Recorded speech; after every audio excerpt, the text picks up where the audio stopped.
Alright, hey YouTube, this is a hopefully a quick little guide to a fuel pressure sensor for the Lexus IS250 in particular. This one is a 2006 model. It's a 6-speed manual as well. Now, there's not many information on this. There's more write-ups than anything, but I'm a pretty visual learner, so hopefully this might be able to help some of you guys out in order to do some stuff. There's some stuff that I did that you guys don't have to do. I just did it because I was frustrated and it was just more ease for me. Now, so for the actual fuel pressure sensor, this is my old one right here. You guys probably can't read that, and it's not even focusing in general, but because it's chewed up. Anyway, but this is the actual part number for the fuel pressure sensor: 39458300010. That's the part number you get off of the original sensor. Now, there is also ones that you can get that say 394583011, so 11 at the end instead of a 10. And that's the same thing. It's just probably like an aftermarket third-party part number for it, but it's the same originally. And then this is actually the gasket right here. 90430120026. That's for the sensor gasket right there. Now, yeah, so that's for that. Those are the part numbers. Now, what you're gonna need, this is really what I use if I remember correctly. So a 24 millimeter wrench for the sensor itself, because that's what it is. It's like a little socket built into the rail.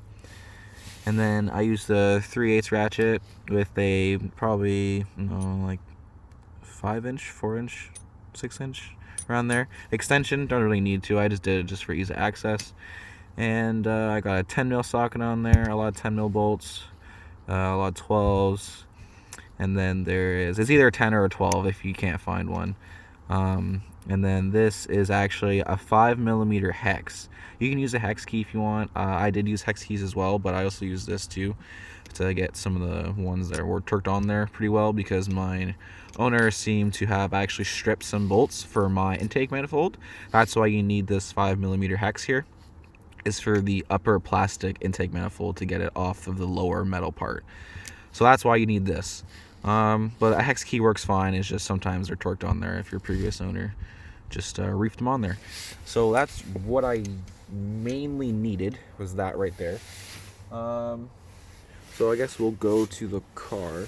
I did already do the sensor change. That's why this is out. I already have the new one in.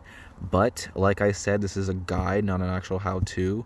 So I did just give you part numbers, so hopefully that will help you. But I'm also going to show you. Oh, this is the gasket on the sensor. This one doesn't come off, but yeah, it's probably because it's crushed on there. But either way, so I'm going to show you. Because like I said, I already did everything, but everything's still loose. Like, I physically just did it, so it's pretty sunny out, a lot of glare, so hopefully I can show you guys still. But as you can see, I removed the battery just because mine was dead. I had to test it. So the airbox is removed. I don't need to remove the actual, like, this airbox here.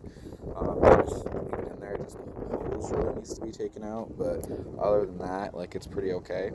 But you can take out the airbox, and then take out the air filter or hose, and then unplug your mass airflow sensor, unplug your evap that connects to here, unplug that. That's a 10 mil bolt. If not, it's a 12. Unplug your mass, unplug your throttle body connector. This little big thing right here goes there. You don't have to unhook all your hoses. I just set it off mine to the side. This would be a good time to clean your throttle body as well. I'm missing a radiator cap because mine's broken. I gotta get a new one. Alright, like I said, you gotta unconnect this connector here. There's a hose right here that goes to the booster. Now, this is your cold start injector, I'm pretty sure. You can replace this gasket if you want. I didn't. It's still pretty good in condition. It's still in there. Some people undid the actual like banjo bolt that's like right here at the back here. I didn't like doing that because it looked pretty harsh on video. Because if you got to do the same procedure, take up intake manifold to even get to the spark plugs to change those anyway. So that's why people do that. But I just undid this and then I wrapped it up. It's obviously not wrapped up now because I'm trying to put it back together. But I'm just doing this quick video because I know there's not a lot of information on there on the internet. So this is a 10 mil nut, sorry. This is a 5 mil hex. 5 mil hex, 10 mil nut, 5 mil hex. Should be a 5 mil hex inside of here and a 5 mil hex inside of here, back here. And then there is this 10 or 12 mil here. This is attached to the intake manifold. It goes on the side here. You need to take that off. Take off this. There's a connector here, like this wiring harness connects to here, so unplug that, or untake that, unplug it, and then your PCV, undo your PCV. Now, it's going to be hard, but there is a 12 mil bolt down there, all the way down there, and it's really a pain in the ass. It was a pain in the ass for me. Anyway, you don't have to take the cowl off, I did. But I'll just show you, because like I said, this is all loose, so I can just take this off. Then, give me 1 second. So, this is the bolt right here. It's all the way at the back. So, just pretend. I'll try and get this on for you guys.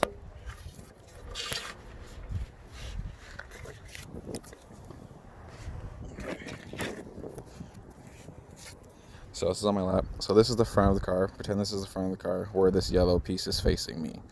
So the yellow piece is facing me. This is the front of the car. So when you're going to the back of the car, it's like all the way in the back there. It's like really hidden underneath, like beside the PCV. It's like really close to there. So it's like right underneath. So hopefully that gives you kind of like a good angle on it, but it's just hard to say in person. Not really in person, but like to show on cam because it's such a hard spot. I'm just gonna place this down carefully. It's plastic. Be a good time to change that if you want to. Intake hella dirty because carbon buildup, because IS250 life. Not a 350. I wish. Now, lower intake manifold.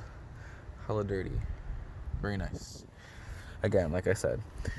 Now, so this is a 10 mil bolt, 10 mil nut, 10 mil bolt, 10 mil nut, 10 mil bolt, 10 mil nut, 10 mil bolt, 10 mil nut.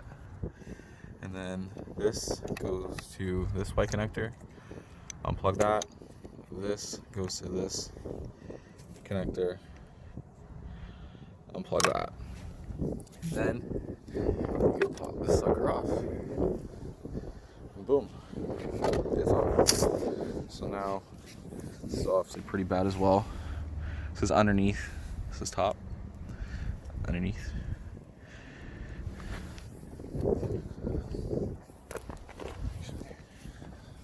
I'm gonna put this on my car. I've shot this video probably like 10 times, so this is gonna be all one raw video, so you guys are just gonna have to stick with it, to be honest with you. Every single time I try to mash them together, because I don't have a computer or anything, so I can't really edit this. So yeah, you're gonna have to watch the whole video if you want all the information. Now, so once you get those 8 bolts off, you should look at this. These are your gaskets. Mine are shitty. You should probably replace yours. I'm gonna try to. You can still reuse them, but if yours look good, reuse them. But if they look like this, you should probably replace them. But oh well. So now for the main event. That right there.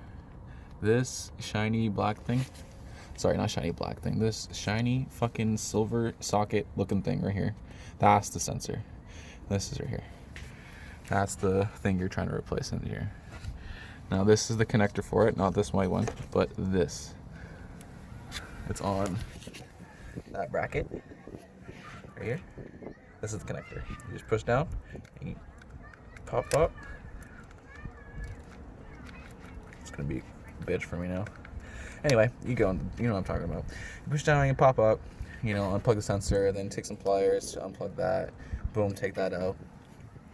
And then you take your 24 mil wrench. I'll go grab it for you guys actually.